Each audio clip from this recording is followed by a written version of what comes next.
नमस्कार सभी साथियों का उत्कर्ष ऐप की ऑनलाइन क्लासेज में मैं महेंद्र चौधरी हार्दिक स्वागत व अभिनंदन करता हूं। दोस्तों, सभी साथियों का उत्कर्ष ऐप में फिर से हार्दिक स्वागत व अभिनंदन।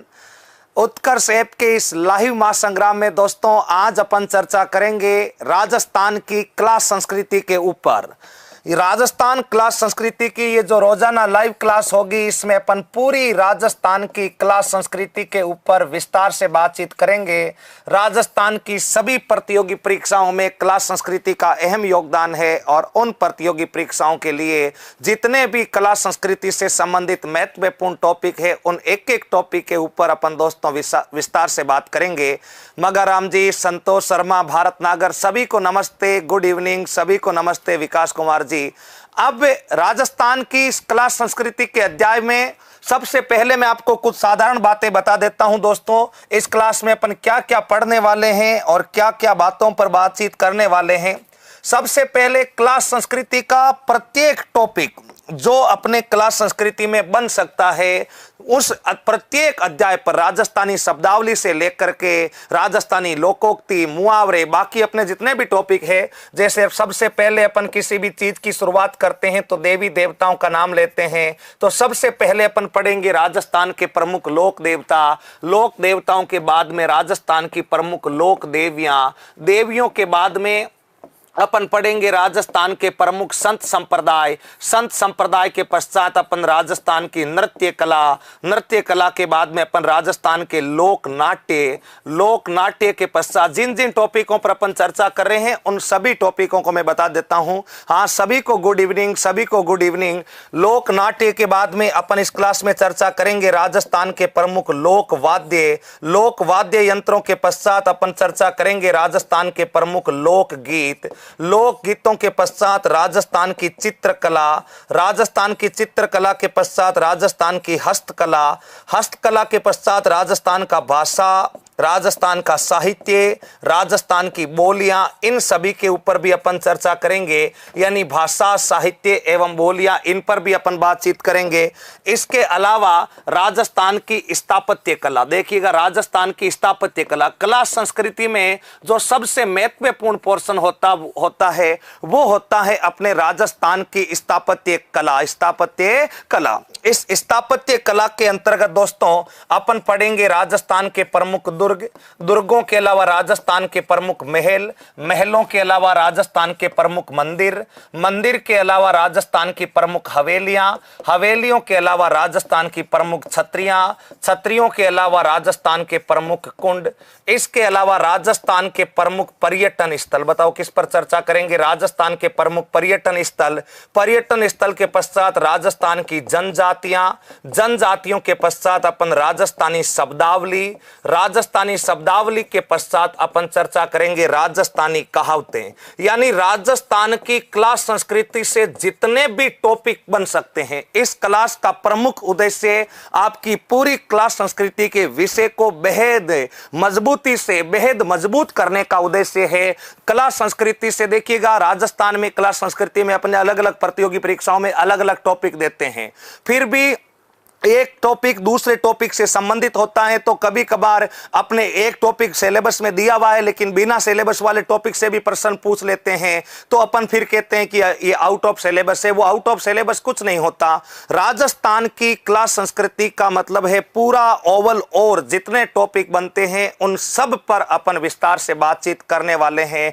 ये सारे टॉपिक जो है कला संस्कृति में, इस पर अपन विस्तार से बातचीत करेंगे। और सबसे पहले आज अपन किसी भी चीज की शुरुआत करें तो देवी देवताओं का नाम ले तो बहुत अच्छी है। आज अपन पढ़ेंगे इस क्लास में राजस्थान के प्रमुख लोक देवता। बताइए, सबसे पहले अपन आज पढ़ेंगे राजस्थान के प्रमुख लोक देवता। लोक देवता, लोक देवताओं के बारे में सबसे पहले, हाँ सभी साथियों को गुड इवनिंग, सभी साथियों को गुड इवनिंग, नमस्कार। अब राजस्थान के लोक देवताओं में पहली बिंदु आपको याद रखना है कि लोक देवताओं की परिभाषा क्या होती है। लोक देवता कहते किसे हैं, लोक देवता की परिभाषा क्या होती है। तो पहला बिंदु लोक देवताओं की परिभाषाओं में यही ध्यान रखना, साधारण समाज में जन्म लेकर, साधारण समाज में, साथ के साथ आप पेन कॉपी कॉपी लेकर बैठें, नोट्स बनाइए और बहुत शानदार तरीके से नोट्स आपके बनने वाले हैं। एक एक बिंदु जो है मैं आपको लिख लिख करके आपको लिखने के लिए प्रेरित भी करूंगा। आप साथ के साथ लिख भी सकते हैं। साधारण समाज में जन्म लेकर अपने अच्छे कार्यों की बदौलत साधारण समाज में जन्म लेकर अपने अच्छे कार्यों की बदौलत पूजे जाने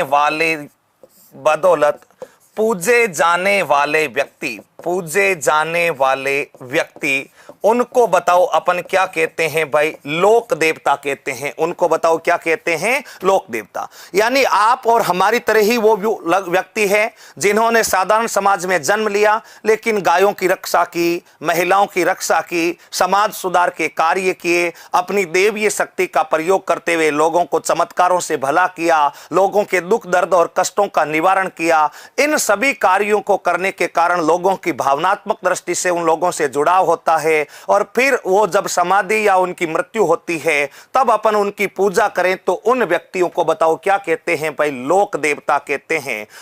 उन व्यक्तियों को बताओ क्या कहते हैं, लोक देवता कहते हैं।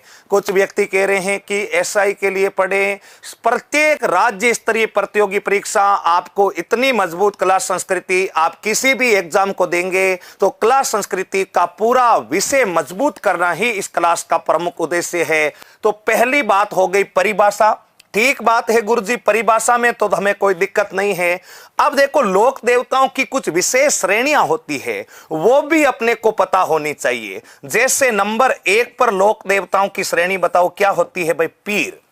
आपसे पूछे पीर, सर टाइम बता दो। टाइम यही 8:30 से 9:30 तक रहेगा। 8:30 से 9:30 तक का अपना रोजाना लाइव क्लासेस का टाइम टेबल रहेगा, जो आपको ऐप में हमेशा मिलता ही रहता है।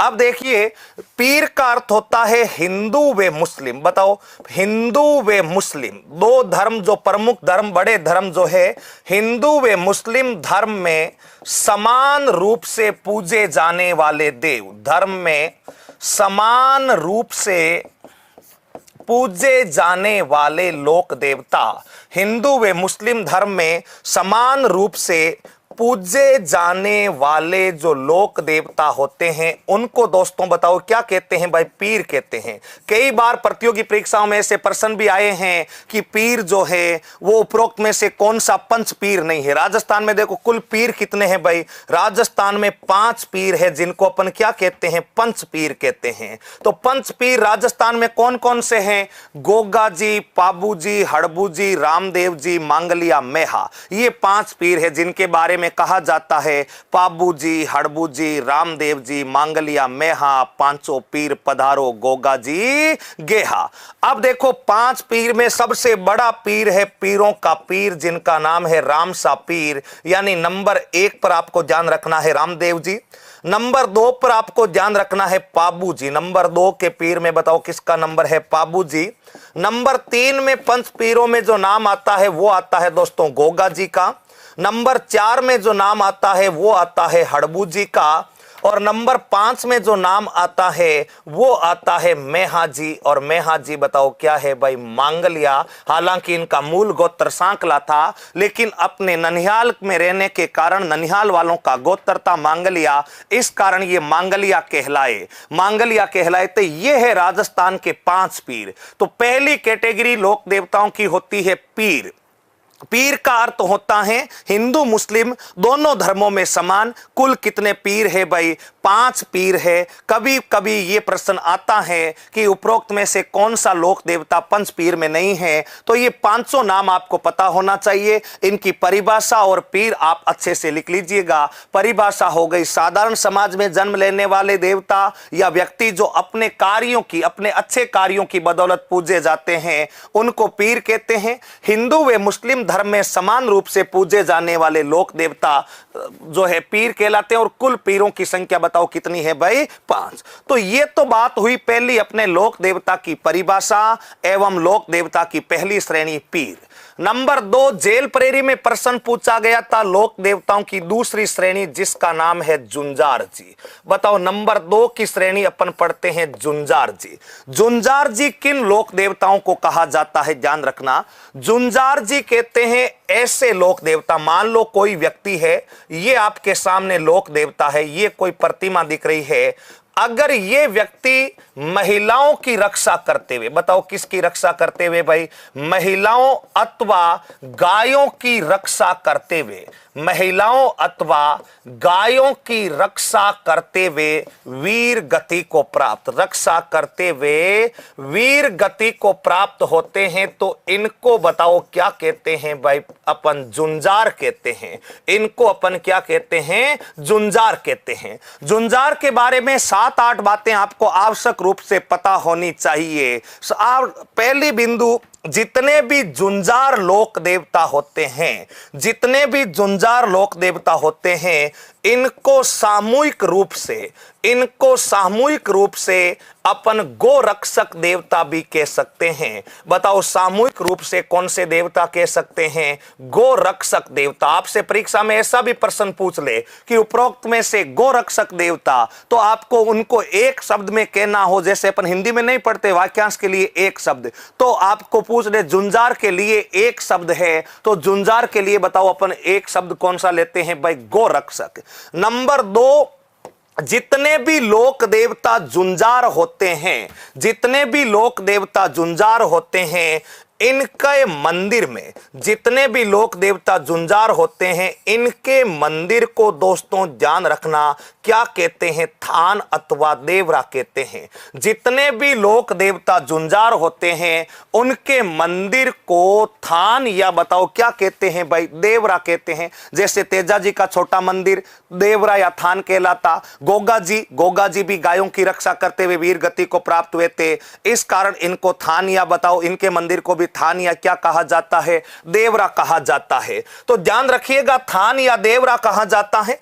अगला बिंदु ध्यान रखिएगा नंबर 3 पर, इनके जो पुजारी होते हैं, इनके पुजारी होते हैं, इनको कहते हैं गवास। बताओ इन पुजारियों को क्या कहते हैं भाई, गवास। जितने भी जुंजार लोक देवता होते हैं, उनका पुजारी उसी जाति का होता है जिस जाति के देवता थे। इस कारण समान जाति के लिए हिंदी में जिस शब्द का प्रयोग होता है, उस शब्द का नाम बताओ क्या होता है, गवास होता है। तो पहला बिंदु ध्यान रखना, जुंजार लोक देवताओं का पुजारी भी बताओ क्या कहलाता है, गवास कहलाता है। और अगला बिंदु ध्यान रखना, इनको लगाया जाने वाला भोग, या मैं यूं भी कह सकता हूं इनका जो जागरण होता है, उनको अपन टेर कहते हैं। उनको बताओ राजस्थानी शब्दावली में क्या कहा जाता है, टेर। जैसे गोगा जी का जागरण हो गया, टेर कहलाएगा। तेजा जी का जागरण टेर, या तेजा जी को जो भी आप प्रसाद वगैरह चढ़ाते हो, उनको भी बताओ क्या कहते हैं, टेर कहते हैं।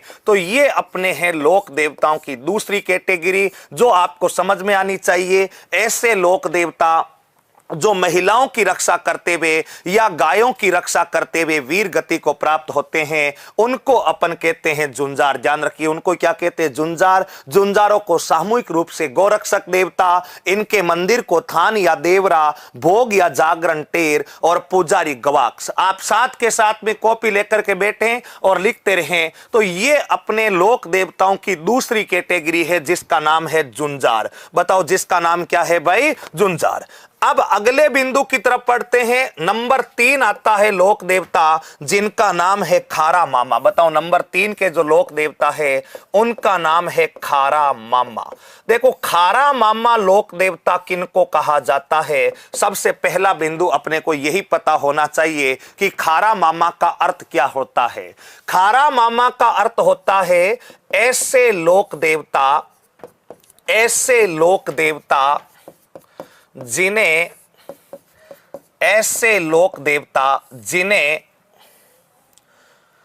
किसी पशु की बलि दी जाए, किसी पशु की बताओ क्या दी जाए, किसी पशु की बलि दी जाए, उनको बताओ अपन क्या कहते हैं भाई, खारा मामा कहते हैं।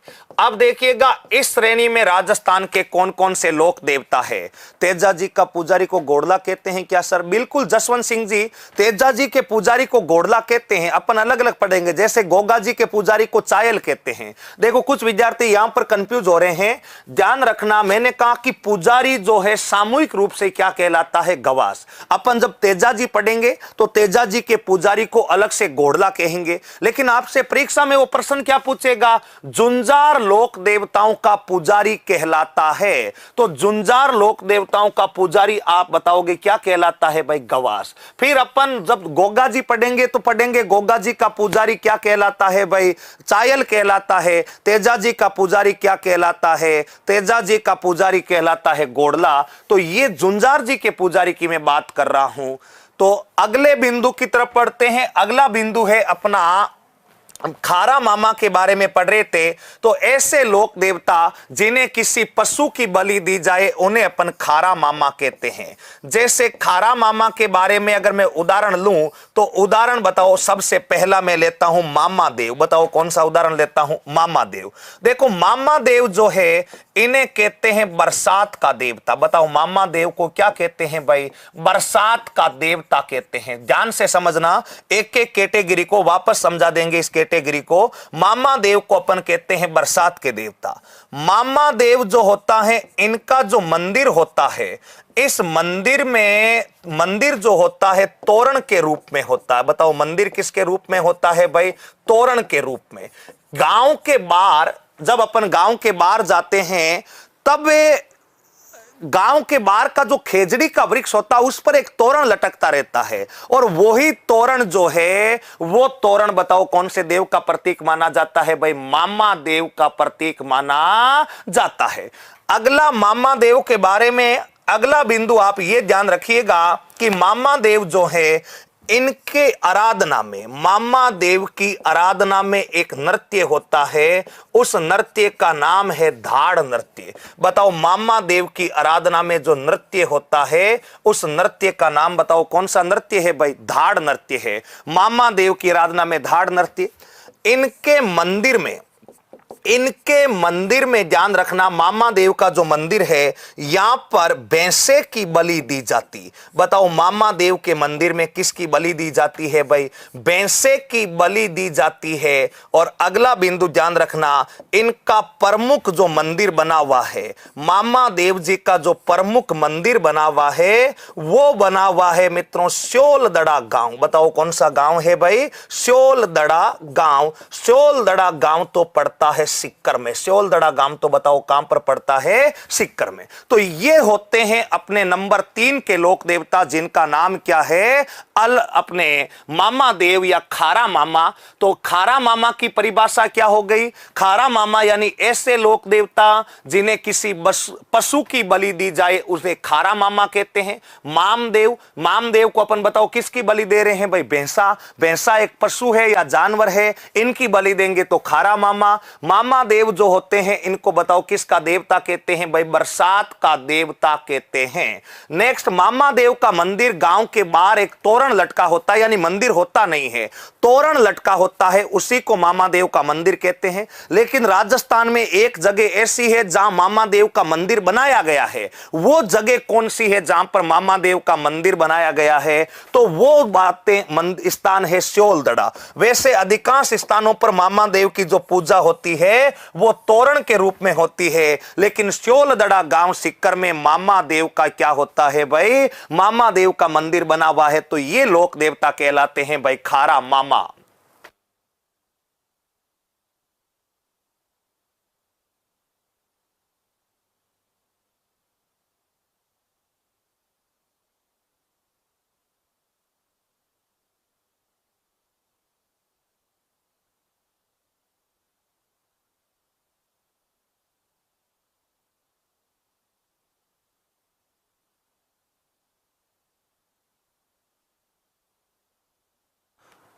तो ये कुछ बातें हुई। लक्ष्मी कह रही है मामा देव कुंड। हाँ, मामा देव कुंड अलग है। कुछ विद्यार्थी पूछ रहे हैं सर मामादेव कुंड बताओ। तो देखो एक कुंड है मामदेव कुंड। ये जो मामदेव कुंड है दोस्तों, ये मामदेव कुंड अपने राजस्थान में है, सिवाना में। बताओ कहां पर है भाई? सिवाना। और सिवाना बताओ कहां पर पड़ता है? बाड़मेर में पड़ता है। और एक है मामादेव कुंड। ये जो मामादेव कुंड है ये पड़ता है दोस्तों कुंभलगढ़ में। और कुंभलगढ़ तो बताओ राजस्थान में कहां पर है भाई? कुंभलगढ़ तो है राजस्थान में राजसमंद में। तो ये दोनों अलग है, इनको भी साथ के साथ आप याद रखना चाहें तो रख सकते हैं, कोई दिक्कत नहीं है। मामादेव जो कुंड है वो तो है कुंभलगढ़, कुंभलगढ़ है राजसमंद में। और मामदेव कुंड जो है ये है बताओ अपने मामदेव कुंड जो है सिवाना। सिवाना बताओ कहां पर पड़ता है? बाड़मेर में। सब में है सिवाना। ओके ओके, हाँ भुवनेश सोनी जी ओके। अब सब ने उतार लिया होगा। चलो एक बार मैं दोबारा रिपीट कर देता हूं, सभी विद्यार्थी कह रहे हैं कि एक बार दोबारा बता दो। तो देखिएगा, सबसे पहले अपन ने लोक देवता के बारे में पढ़ा, परिभाषा पढ़ी, साधारण समाज में जन्म लेकर अपने अच्छे कार्यों की बदौलत पूजे जाने वाला व्यक्ति लोक देवता कहलाता। उसके बाद अपन ने पहली कैटेगरी पढ़ी लोक देवताओं में, जिसका नाम है पीर। पीर का अर्थ होता हिंदू व मुस्लिम धर्म में समान रूप से पूजा जाने वाला लोक देवता जो है उनको बताओ क्या कहते हैं? पीर कहते हैं। पंच पीर यानी राजस्थान में कुल पीर कितने हैं? वो होते हैं 5। रामदेव जी, गोगा जी, मेहा जी, पाबू जी व हड़बू जी, ये कुल 5 पीर होते हैं। उसके पश्चात दोस्तों अपन ने देखा था कैटेगरी नंबर 2 में जुंजार। जुंजार में मैंने कहा कि वे लोक देवता जो बताओ किसकी रक्षा करते हुए, या तो महिलाओं की या गो रक्षा करते हुए अगर अपने प्राण त्याग दें तो उनको अपन पीर कहते हैं। इनको सामूहिक रूप से गो रक्षक देवता भी कहते हैं। इन जितने भी जुंजार देवता है उनका मंदिर थान कहते हैं। इनका जागरण टेर कहलाता है। और जुंजार जी के जो पुजारी होते हैं उनको बताओ क्या कहते हैं भाई? गवास कहते हैं। फिर अपन ने कैटेगरी नंबर 3 देखी खारा मामा, यानी ऐसे लोक देवता जिनको पशु की बलि दी जाए। उनमें अपन ने उदाहरण के लिए देखा बरसात के देवता, मंदिर तोरण के रूप में गांव के बाहर। तोरण जानते हो क्या? तोरण क्या होता है? जल्दी से बताओ भाई, तोरण क्या होता है? रामस्वरूप कह रहा किस पशु की कुर्बानी दी जाती है? रामस्वरूप जी बताया ना, भैंसे की कुर्बानी दी जाती है। उत्तर दीजिए सर, पीटीटी में आएगा क्या? राजस्थान की सभी प्रतियोगी परीक्षाओं में ये सिलेबस में है, आपको चिंतित नहीं होना है।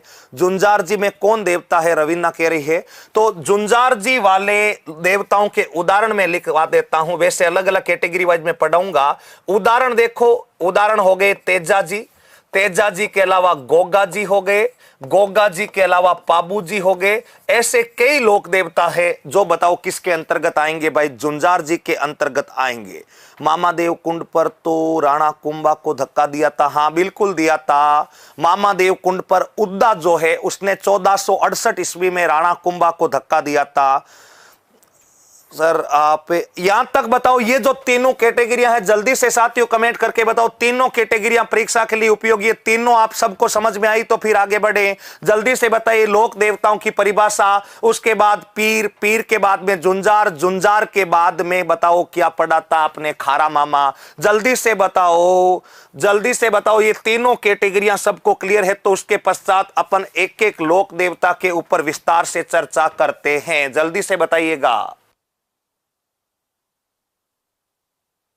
हाँ तो फिर अपन चर्चा करते हैं। हाँ बिल्कुल बिल्कुल सर, अच्छे से समझ में आ गया। तो चलिएगा आगे बढ़ते हैं, अगले बिंदु की तरफ बढ़ते हैं। अगले आज अपन जो सबसे पहले लोक देवता पढ़ते हैं उन लोक देवता का नाम बताओ क्या है भाई? गोगा जी। सबसे पहले अपन जिस लोक देवता के ऊपर चर्चा करेंगे, गोगा जी के ऊपर चर्चा करेंगे।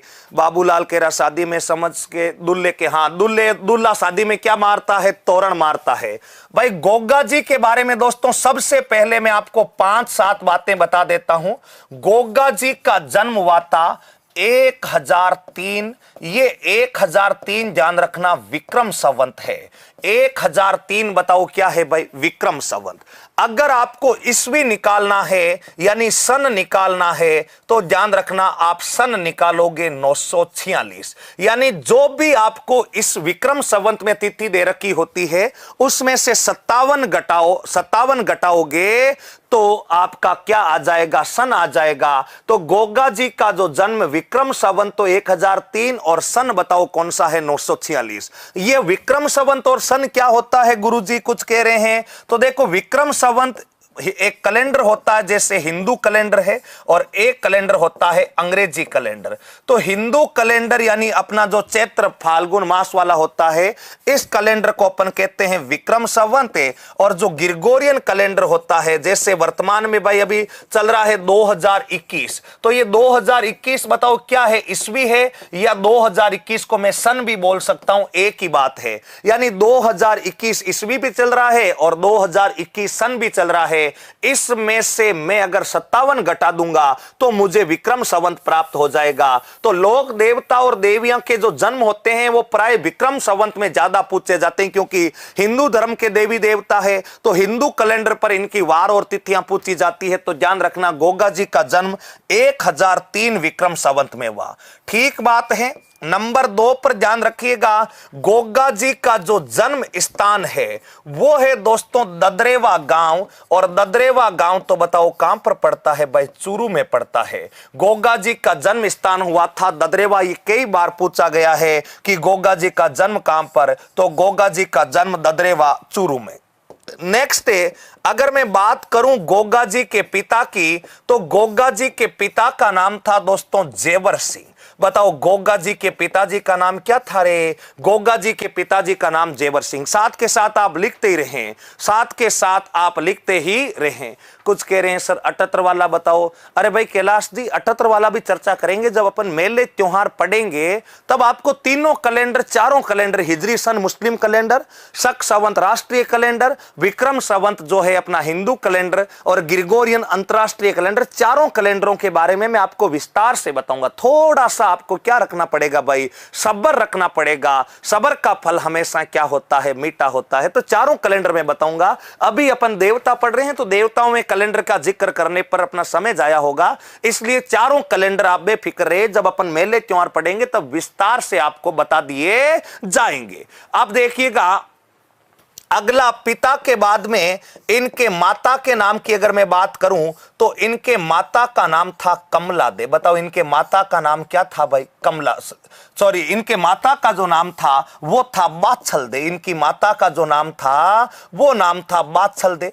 नेक्स्ट दोस्तों, इनके अगर मैं पत्नी की बात करूं गोगा जी के, तो ध्यान रखना 2 पत्नियां थी गोगा जी की। सबसे जो पहली पत्नी है, इस पत्नी का नाम था सूरियल। बताओ गोगा जी की पत्नी का नाम क्या था भाई, सूरियल। और ये सूरियल कजरी वन की पुत्री थी। बताओ सूरियल किसकी पुत्री थी भाई, कजरी वन की पुत्री थी। और ये कजरी वन बताओ कहां के रहने वाले थे भाई, उत्तर प्रदेश। अगर आपसे परीक्षा में प्रश्न पूछा जाए कि गोगा जी का प्रथम विवाह हुआ, तो वो केलम दे नहीं थी। गोगा जी का पहला विवाह तो सूरियल के साथ हुआ था। बताओ क्या किसके साथ हुआ था, सूरियल के साथ।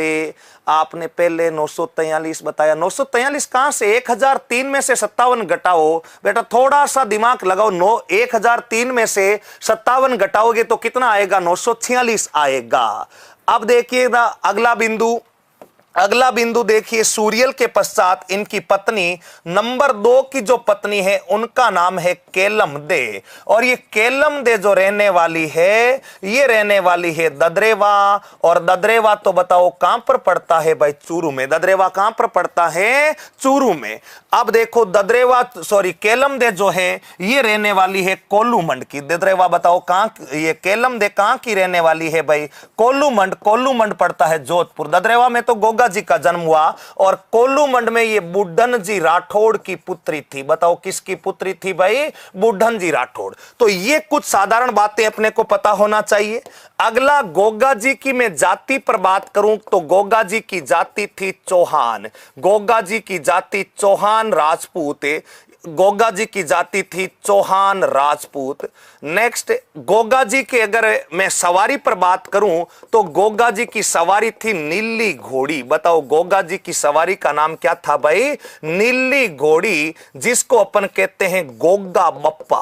गोगा जी की सवारी जो थी नीली घोड़ी, जिसको बताओ अपन क्या कहते हैं भाई, गोगा बप्पा। नेक्स्ट, अगर मैं गोगा जी के वाद्य यंत्र की बात करूं तो गोगा जी का वाद्य यंत्र है दोस्तों डेरू। अगर मैं गोगा जी के गीतों की बात करूं तो गोगा जी के गीत कहलाते हैं छावली। अगर मैं गोगा जी के पुजारी की बात करूं तो गोगा जी का पुजारी कहलाता है चायल। गोगा जी का पुजारी बताओ क्या कहलाता है? चायल। और गोगा जी के मैं छोटे मंदिर की बात करूं तो गोगा जी का छोटा मंदिर बताओ क्या कहलाता है? थान। और ये जो थान होता है ये बताओ कौन से वृक्ष के नीचे होता है भाई? खेजड़ी वृक्ष के नीचे होता है। और गोगा जी के थान के पश्चात अगर मैं बात करूं गोगा जी की उपाधि या गोगा जी का उपनाम तो गोगा जी की उपाधि है जहार पीर। गोगा जी की उपाधि बताओ क्या है भाई? जहार पीर, जिसका अर्थ होता है साक्षात देवता। बताओ जिसका अर्थ क्या होता है भाई? साक्षात देवता। और ये उपाधि इनको दी गई थी महमूद गजनवी के द्वारा। बताओ ये उपाधि किसने दी थी? महमूद गजनवी ने दी। ये गोगा जी की साधारण जो है साधारण सा परिचय है। अब दोबारा से समझो, गोगा जी का जन्म विक्रम संवत 1003 में। हाँ, रुक्मणी कह रही है दोबारा बताओ चेवान किसके प्रश्न आएंगे क्या? हाँ, सारे प्रश्न यहीं से आएंगे। सारे प्रश्न कला संस्कृति का पूरा टॉपिक आपको एक एक बात, चाहे कला संस्कृति से जितने भी बिंदु बनते हैं उन सब पर अपन चर्चा करेंगे। अब देखो दोबारा से देखो, गोगा जी का जन्म हो गया 1003। ये 1003 क्या है भाई? विक्रम संवत। आप विक्रम संवत में से 57 घटाते हो तो आपको सन प्राप्त हो जाता है, तो ईस्वी हो जाएगी 946। जन्म स्थान ददरेवा चूरू। पिता माता का नाम आपको याद रखना है। यहां पर थोड़ी सी ध्यान रखना है, एग्जामिनर आपसे पूछ सकता है, आपके साथ छेड़खानी कर सकता है कि गोगा जी की प्रथम पत्नी कौन थी? तो सूर्यल थी। ये कजरीवन की पुत्री थी उत्तर प्रदेश में। नेक्स्ट, गोगा जी चौहान जाति के राजपूत थे। सवारी यानी गोगा जी का वाहन क्या था? तो नीली घोड़ी। वाद्य यंत्र डेरू। इनके गीत छावली कहलाते। पुजारी चायल कहलाते। छोटा मंदिर थान खेजड़ी वृक्ष के नीचे। जल्दी से इसको उतारो फिर आगे चलते हैं, तब तक मैं आपके जवाब ही दे देता हूं।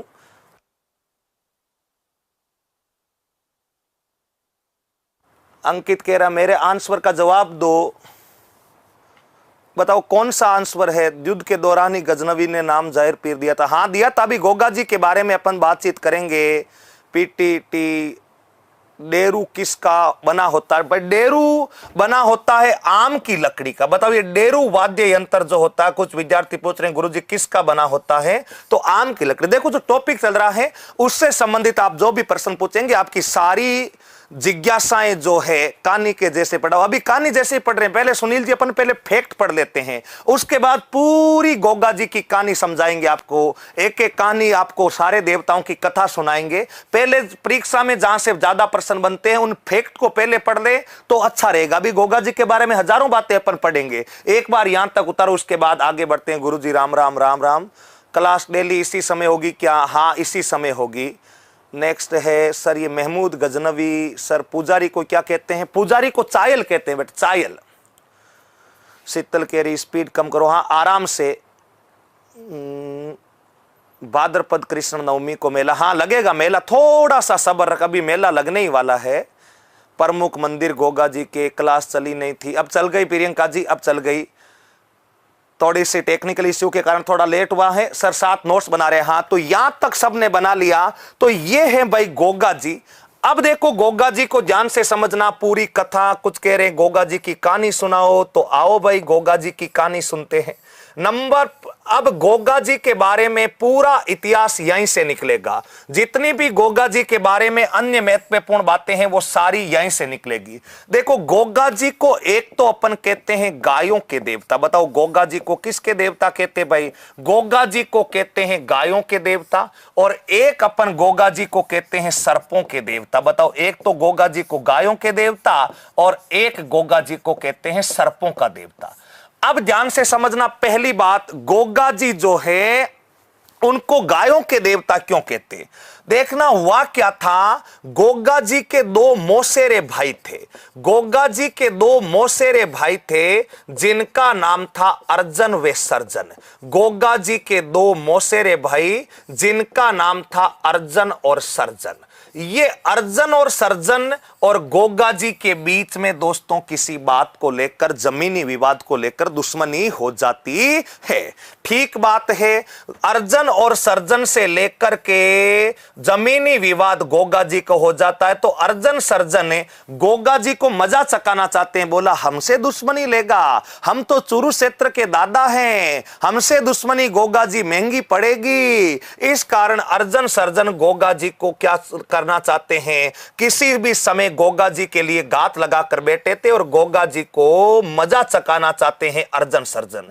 एक दिन की बात है, गोगा जी अपनी गायों को लेकर गए हुए थे सांचौर, और सांचौर बताओ कहां पर पड़ता है भाई, जालोर में। गोगा जी गए हुए थे सांचौर, सांचौर पड़ता है जालोर, और आप सबको पता है कि जालोर जो है वो अपने, अरे प्रतीक चिन्ह भी बताएंगे, थोड़ा सा कथा चल रही है तो कथा चलने दो दोस्तों, प्रतीक चिन्ह वर्तीक चिन्ह सब बता देंगे।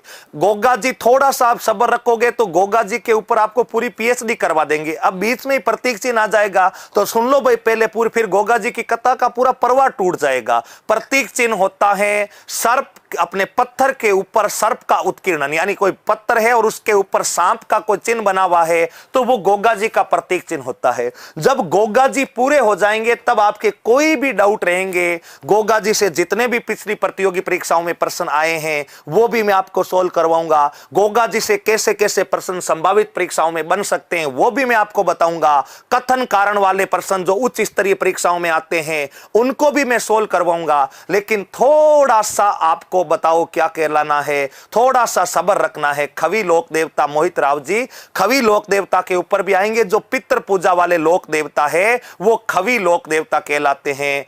अब देखो पुत्र केसरिया कुंवर जी, हाँ पुत्र आएगा। पुत्र सर क्लास कितने दिन चलेगी? अरे क्लास जब तक क्लास संस्कृति का पूरा एक एक बिंदु नहीं हो जाएगा तब तक चलेगी। जब तक आप क्लास संस्कृति के विद्वान नहीं बन जाएंगे तब तक चलेगी। जब तक आप क्लास संस्कृति के एक्सपर्ट नहीं बन जाएंगे तब तक ये क्लास चलेगी। बस आप तो आराम से मोबाइल को हॉरिजॉन्टल मोड पर लगा कर रखें।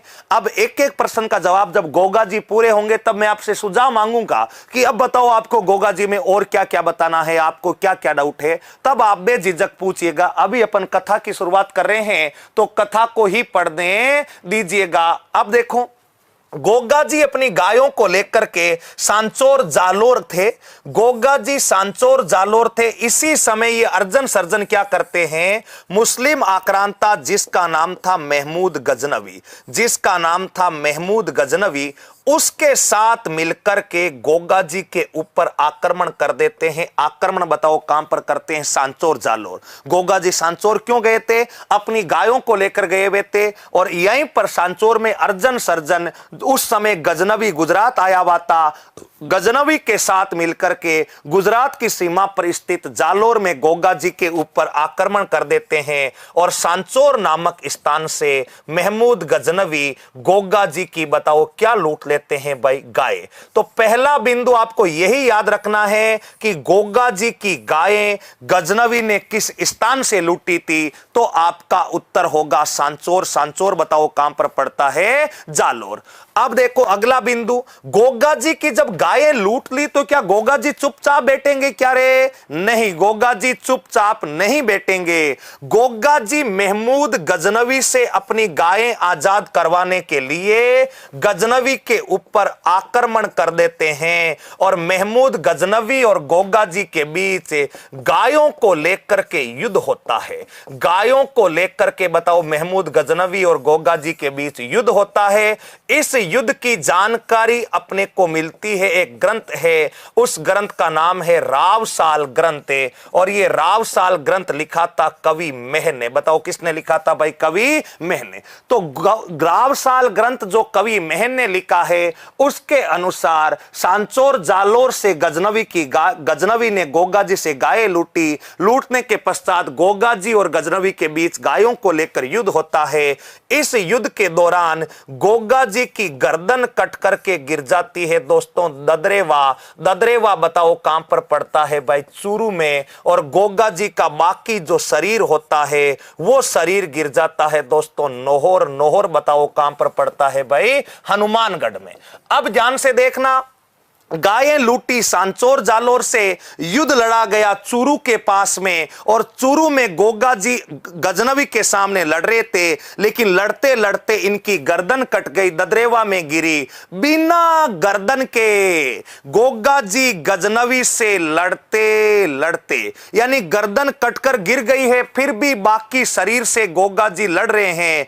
गजनवी इस दृश्य को देख करके हैरत अंगज हो जाता है, आश्चर्यचकित हो जाता है। गजनवी कहता रहे ये क्या आदमी है, गर्दन कट गई इसकी फिर भी लड़ रहा है। इस दृश्य को देख करके गजनवी कहता है रे ये गोगा तो कोई साधारण व्यक्ति नहीं है, ये तो साक्षात देवता है, गर्दन कट गई फिर भी लड़ रहा है। और साक्षात देवता के लिए अरबी भाषा में एक शब्द इस्तेमाल किया जाता है, उस शब्द का नाम बताओ क्या होता है भाई? जहार पीर। यानी बिना गर्दन के युद्ध के, बिना गर्दन के दौरान लड़ने के कारण महमूद गजनवी ने गोगा जी को क्या कहा था? जहार पीर कहा था। इस कारण गायों की रक्षा करते हुए वीर गति को प्राप्त होने के कारण गोगा जी को बताओ किसका देवता कहते भाई? गायों का। दोबारा समझ लो, गोगा जी का मौसेरा भाई अर्जन सर्जन, जिनसे जमीनी विवाद के कारण अर्जन सर्जन गजनवी के साथ में मिलकर के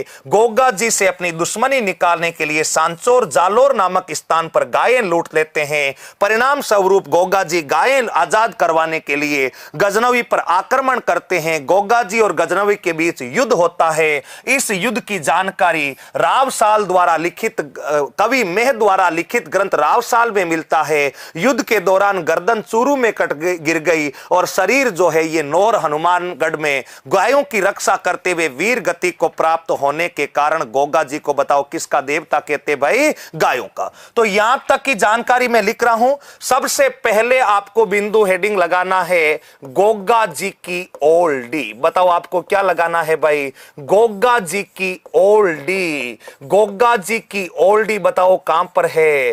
गोगा जी की ओल्डी है किलेरियों की ढाणी। बताओ गोगा जी की ओल्डी कहां पर है भाई? किलेरियों की ढाणी।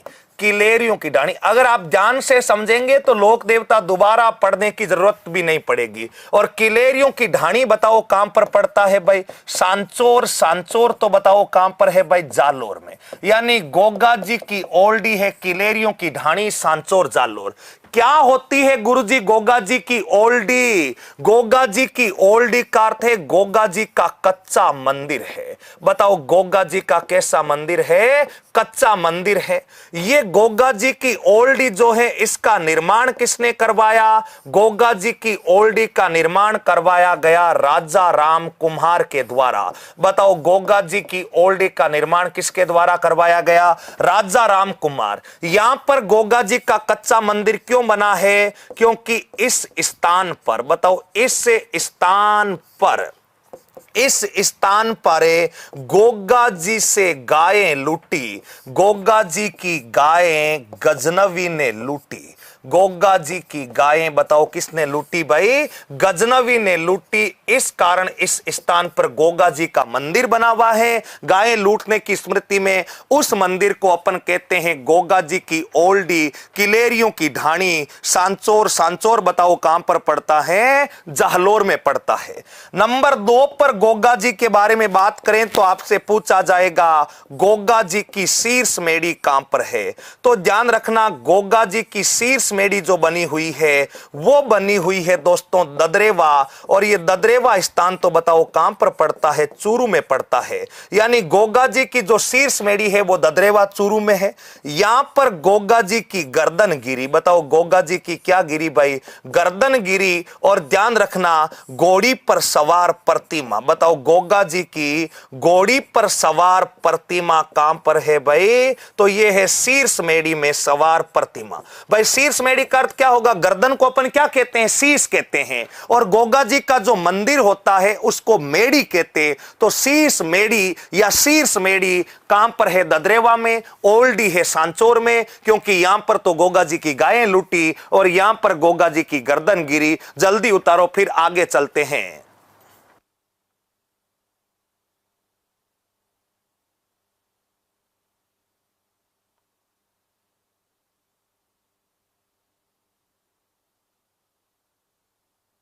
तो यहां तक उतार लिया, तो उसके बाद आगे बढ़ते हैं। ये हुई अपने गोगा जी की गोगा मेड़ी शीर्ष मेड़ी। थैंक यू ददरेवा चुरूहा। अब देखिएगा अगला पढ़ते हैं गोगा मेड़ी के बारे में। अगला अपन पढ़ते हैं गोगा मेड़ी। और गोगा मेड़ी ये है मित्रों तहसील नोहर। और तहसील नोहर बताओ जिला कौन से गढ़ में आता है भाई? हनुमानगढ़ में। यानी गोगा मेड़ी नोहर हनुमानगढ़। क्या है भाई? इस स्थल पर गोगा जी वीर गति को प्राप्त। बताओ गोगा जी किसको प्राप्त हुए थे भाई? गोगा जी प्राप्त हुए थे वीर गति को प्राप्त। गोगा जी वीर गति को प्राप्त। यहां पर ध्यान रखना गोगा जी ने अपना शरीर त्यागा था। इसी कारण इस गोगा मेड़ी को अपन क्या कहते हैं? शरीर को कहते हैं दुर और मंदिर को कहते हैं मेड़ी। तो आपसे पूछा जाएगा कि गोगा जी की दुर्मेड़ी या गोगा मेड़ी कहां है? तो यह हो जाएगा तहसील नोहर, जिला बताओ कौन सा गढ़ है? हनुमानगढ़। अगला बिंदु देखो गोगा जी के बारे में। इस गोगा मेड़ी का आपसे पूछा जाए कि निर्माण किसने करवाया? तो गोगा मेड़ी का निर्माण हो जाएगा फिरोज शाह तुगलक। बताओ गोगा मेड़ी का निर्माण किसने करवाया भाई? तो आपका उत्तर हो जाएगा फिरोज शाह तुगलक। नंबर 2 आपसे पूछा जाए कि गोगा जी का आधुनिक निर्माता किसे? गोगा जी के मंदिर का आधुनिक निर्माण किसने करवाया? तो गोगा जी के मंदिर का आधुनिक निर्माण करवाया बीकानेर के राजा जिनका नाम था गंगा सिंह। यानी जो सबसे पहले गोगा जी का जो मुख्य मंदिर है दुर्मेड़ी, इसका निर्माण करवाया गया था। इसका निर्माण करवाया गया था फिरोज शाह। और फिर इस मंदिर का जीर्णोद्वार एवं पुनः निर्माण करवाया गया बीकानेर महाराजा गंगा सिंह। नेक्स्ट देखिएगा गोगा जी का जो मंदिर है इसकी आकृति कैसी है? गोगा जी के मंदिर की आकृति है दोस्तों मकबरे नुमा। बताओ गोगा जी के मंदिर की आकृति कैसी है भाई? मकबरे नुमा गोगा जी के मंदिर की आकृति है। मित्रों प्रवेश द्वार पर बिस्मिल्लाह शब्द अंकित है। गोगा जी का जो प्रवेश द्वार है वहां पर बताओ कौन सा शब्द अंकित है? बिस्मिल्लाह शब्द अंकित। आप कहेंगे ये बिस्मिल्लाह क्या होता है गुरुजी? बिस्मिल्लाह अरबी भाषा का शब्द है जिसका अर्थ होता है शुभ होना। बिस्मिल्लाह अरबी भाषा का शब्द है जिसका अर्थ क्या होता है? शुभ होना। किस लोक देवता के मंदिर पर बिस्मिल्लाह शब्द अंकित है? तो आप बताएंगे गोगा जी के मंदिर पर। नेक्स्ट मित्रों ये गोगा जी का मुख्य मंदिर है। ये जो मंदिर है गोगा जी का कैसा मंदिर है रे? मुख्य मंदिर है। और यहां पर प्रति वर्ष भाद्रपद कृष्ण नवमी को क्या बरता है? मेला। प्रति वर्ष भाद्रपद कृष्ण नवमी को बताओ क्या बरता? मेला। और भाद्रपद कृष्ण नवमी का अर्थ क्या हो गया भाई? गोगा नवमी। यानी गोगा नवमी को क्या है? अपना मेला। अब कह रहे हैं गुरुजी अब तो नया मंदिर बना दिया। हाँ विनोद कुमार जी नया मंदिर बना दिया, लेकिन जब पहले बना था तब उसकी आकृति कैसी बनी हुई थी? मकबरे नुमा। आपसे पूछ ले कि प्रारंभिक गोगा जी के मंदिर की आकृति कैसी थी? मकबरे नुमा थी। गोगावाड़ी भादरा में है सर जी। अब हाँ तो गोगावाड़ी जिला हनुमानगढ़। जिला बताओ कौन सा? याद रखना है हनुमानगढ़। मंदिर के प्रवेश द्वार पर बिस्मिल्लाह शब्द भी लिखा है। हाँ लिख दिया। अपना अगला बिंदु गोगा जी के बारे में ध्यान रखना। गोगा जी का जो पुजारी होता है उस गोगा जी के पुजारी को चायल कहते हैं। और ये जो चायल होता है ये 11 महा मुस्लिम। बताओ 11 महा कौन होता है? मुस्लिम होता है। और 1 महा बताओ कौन होता है? हिंदू होता है। आप कहेंगे ऐसा क्यों होता? मेहर जाति का मुस्लिम होता है। बताओ कौन सी जाति का? कयाम खानी बोल दें चाहे मेहर बोल दें, कयाम खानी या मेहर जाति का मुस्लिम होता है। क्यों होता है? क्योंकि देखना गोगा जी के वंशज, गोगा जी की पीढ़ी में आगे एक व्यक्ति आया था, उस व्यक्ति का नाम था करम सिंह। और ये जो करम सिंह है, इन करम सिंह जी को फिरोज शाह तुगलक जो है, इन फिरोज शाह तुगलक ने धर्मांतरण करवा दिया और करम सिंह जी का ही नाम बदल करके आगे बताओ कौन सा खां करवा दिया गया, कयाम खां। यानी गोगा जी की पीढ़ी में आगे एक व्यक्ति जिनका नाम था करम सिंह। करम सिंह जी जो है वो फिरोज शाह तुगलक के काल में धर्मांतरण करवा दिया जाता है करम सिंह जी का, और करम सिंह जी का नाम बदल करके कयाम खां हो जाता है। और कयाम खां के जितने भी वंशज आए थे, इनको बताओ क्या कहते हैं भाई, कयाम खानी कहते हैं। इसी कारण गोगा जी का पुजारी भी बताओ क्या कहलाता, कयाम खानी कहलाता है, ध्यान रखना। तो ये हो गए गोगा जी का जो प्रमुख मंदिर है, गोगा मेड़ी, तहसील नोहर, जिला हनुमानगढ़। गोगा जी इस स्थान पर वीर गति को प्राप्त हुए। गोगा जी का यह मंदिर दुर्मेड़ी कहलाता। निर्माण फिरोज शाह तुगलक ने करवाया, कालांतर में इसका जीर्णोद्धार करवाया। आकृति अपने देखी, मेला बरता, पुजारी चायल कहलाता। 11 महापुजारी मुस्लिम और 1 महापुजारी बताओ कौन होता है, हिंदू। नेक्स्ट ध्यान रखना, गोगा जी के गुरु का नाम, गोगा जी के गुरु का नाम, गोगा जी के गुरु का नाम था गोरखनाथ जी। बताओ गोगा जी के गुरु का नाम क्या था, गोरखनाथ जी। और यहां गोरखनाथ जी की प्रतिमा भी लगी है, ध्यान रखना, गोगा जी के मंदिर में गोरखनाथ की प्रतिमा भी लगी है।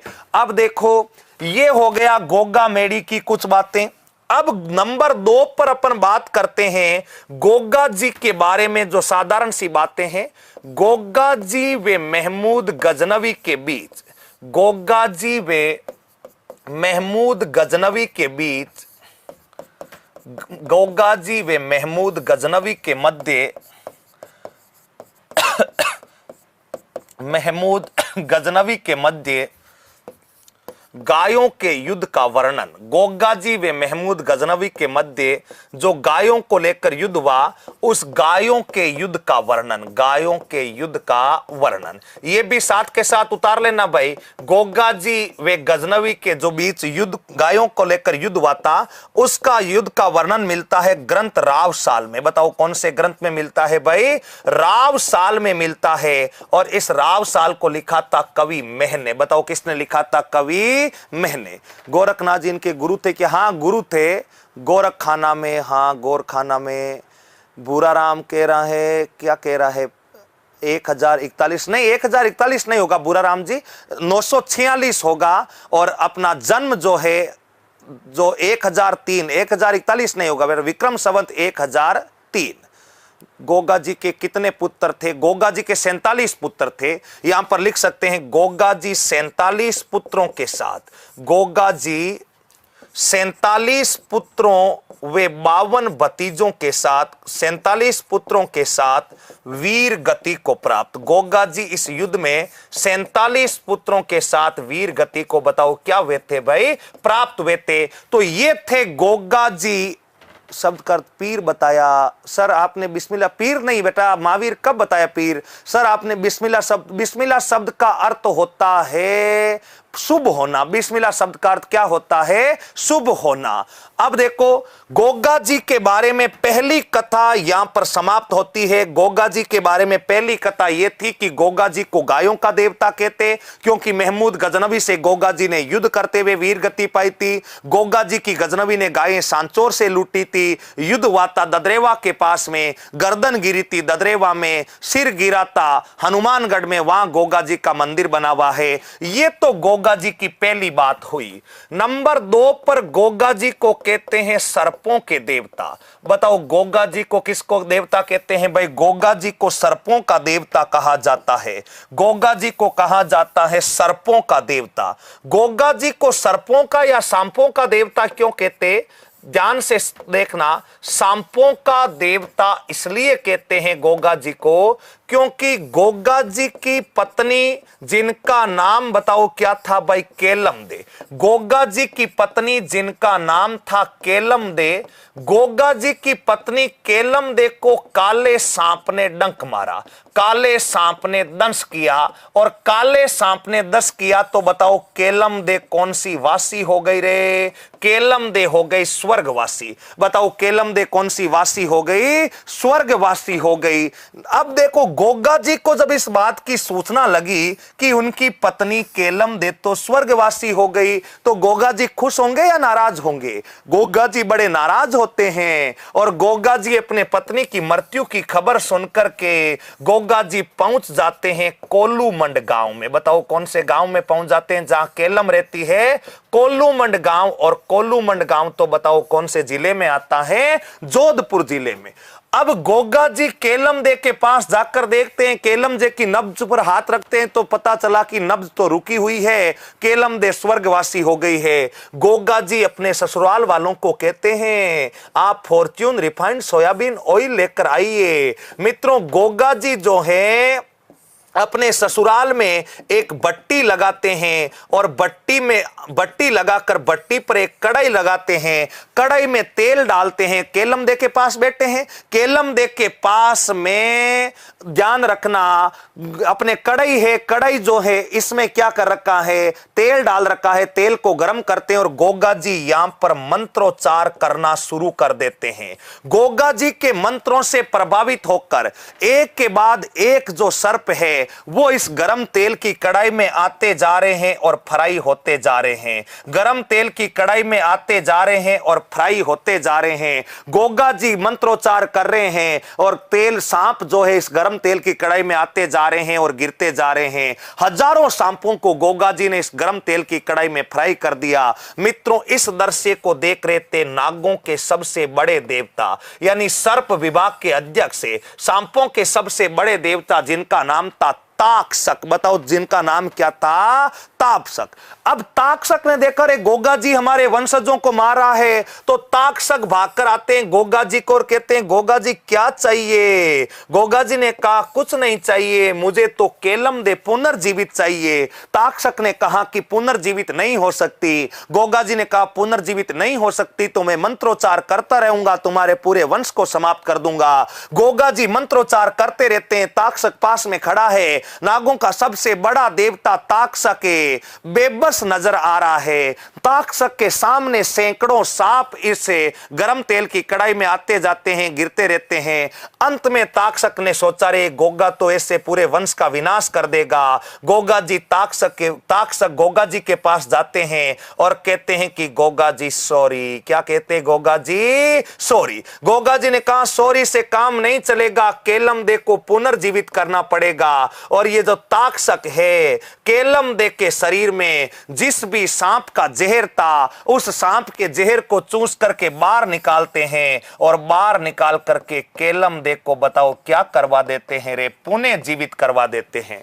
तब से ये मान्यता हो गई कि गोगा जी ने सांपों के सबसे बड़े देवता ताक्षक से संघर्ष करके अपनी पत्नी केलम दे को पुनर्जीवित करवाया। तब से राजस्थान में सांपों के सबसे बड़े देवता के रूप में बताओ किसको पूजा जाता है? गोगा जी। और सांपों के सबसे बड़े देवता का नाम बताओ क्या है भाई? ताक्षक। इस कारण गोगा जी को राजस्थान में बताओ किस देवता के रूप में पूजा जाता? सर्पों के देवता के रूप में पूजा जाता। ऐसे लोक देवता अपने लोक देवता है जिनका नाम बताओ क्या है? गोगा जी, जिनकी राजस्थान से बाहर सर्वाधिक मान्यता, मध्य प्रदेश, पंजाब, हरियाणा तक के लोग यहां पर आते हैं। तो ये थे गोगा पीर। बोलो गोगा जी महाराज की जय। आशा करता हूं कि गोगा जी आप सबको अच्छे से समझ में आए। पहला गोगा जी के बारे में अपन ने देखा गायों के देवता, क्योंकि गजनवी को पराजित कर अपनी गायें आजाद करवाई। और दूसरा सांपों के देवता ताक्षक को पराजित करके अपनी पत्नी केलम दे को पुनर्जीवित करवाया था।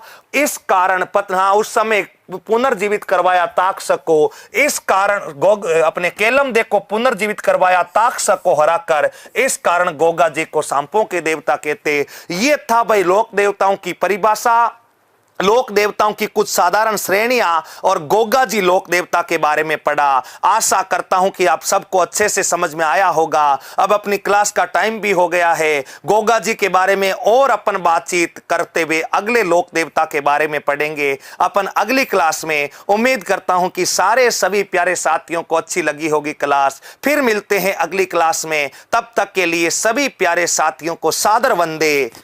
राम राम।